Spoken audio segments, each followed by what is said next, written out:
So for those of us who are aware, right? I'm going to say for those of us multidimensionals have been doing our work, right? Unraveling our blind spots, really diving into,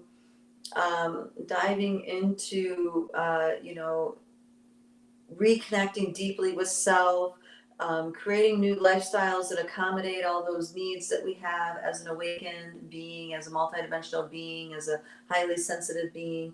Your lifestyle has to change when all these layers of you start waking up. You cannot live the same way, especially around your relationship to the things you put into your body, like water, food, stuff like this, TV, electronics, all that stuff becomes a relevant part of your lifestyle. And so for us, because we're doing the work, for us, the veils lifting really accommodate us beautifully as we expand into ourselves. So we expand into ourselves. It's like now we can expand into this another nesting doll that once was veiled and we were blind to. And it's kind of like right? And it feels good. It's like, oh, all these new insights come in, all these different perspectives that are very liberating come in, all this stuff happens. So for us doing the work, these lifting of the veils is a massive piece to our personal empowerment, okay? And because all that spiritual fuckery is, or I would say, the majority of the spiritual fuckery is no longer able to happen anymore because those mechanisms aren't in those nesting dolls, and people are waking up. The parasitic energies that feed off of our loosh, or whatever you want to call that, they are desperate to create other ways to keep getting fed. Okay, so that is one of the other dynamics going on. So it's not all these other people's faults. There's other forces pushing them into these places. Okay, so for those of us who are awake, it's empowering, it's expansive, insightful, all these things that are great.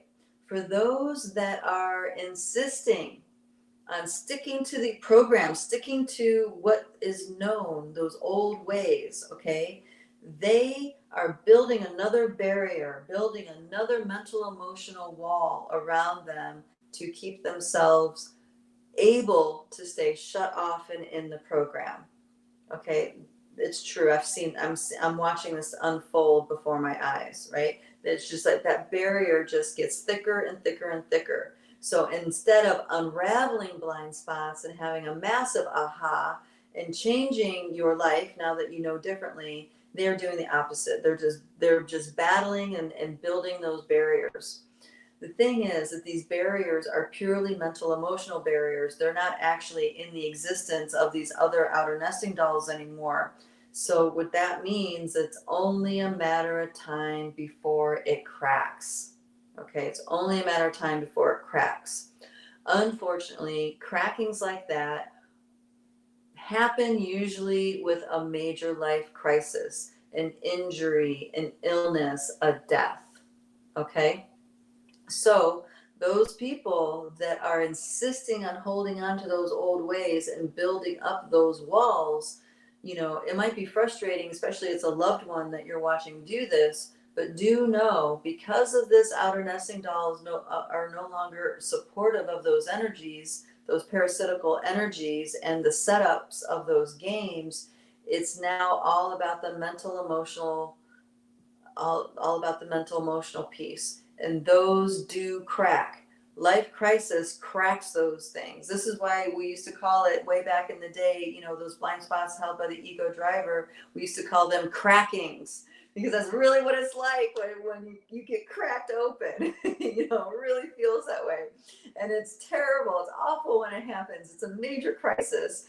But if the cracking happens and you surrender into the cracking and you let yourself change and grow and shift, then you're liberated, and that those big thick walls that have been built up all those years literally just fall away. Okay? If the cracking happens and you're still fighting it, then that's where, you build, then all that life force energy, instead of making you well again, more vibrant again, healthy again, living again, feeling alive again, you're going to put that energy into rebuilding the wall. Okay. And that happens too. Nowadays, I don't think that that will happen as often as it used to, because the shifting of the energies are so deep and profound. That Syrian Stargate energy has a very powerful truth to it, and it's a truth that is very difficult. The energy of it is very, very, very difficult to shut the door on it. Okay, it's very difficult. Someone would really have to be snowed with medications or whatever to actually close the door on that kind of energy. So what I'm saying is that the changes are here, the changes are happening, guys. It's upon us. We're in the middle of it. We're in the smack dab in the middle of it. So yes, all these intense things are going on. All this building is happening. But at the same time, so is the liberation. So is our pathway to expansion and inventing other ways to live and unfolding that en masse.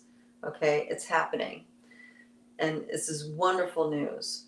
It might be bad news for those that want the walls, but it's good news for us that are embracing what it really means to be alive, what it really means to live in one's authenticity, and live what it is to truly be human versus that enslaved program. Okay, the stuff is falling away, and and it might be painful.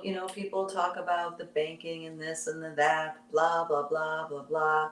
Yes, that's true. But as we're following our passions and we are doing everything that really makes us happy, and it's not a selfish thing. It actually, what makes us happy actually helps other people. We serve people for our happiness. We want to see other people proliferate and grow and expand and become empowered. So by doing things that please us, that excites us, that inspires us, that is by default in place to help other people. So those systems will be in place as these other systems fall.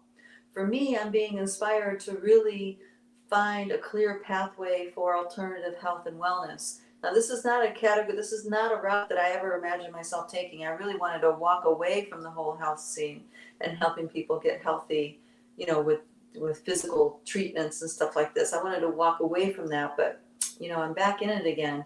And I'm pleased with with where I'm at with it so far. I mean, I definitely have a lot more learning to do, but I'm slowly gathering the equipment, the materials, all the things that one needs to have like a health, like maybe like a health stop. Someone stops in for an hour of their day and leaves completely rejuvenated and refreshed to face the rest of their day. So that's just something that was spontaneously coming into my world, and I'm pursuing that. And of course, if things are going to go to pot, like they're falling away, you're going to need things like that.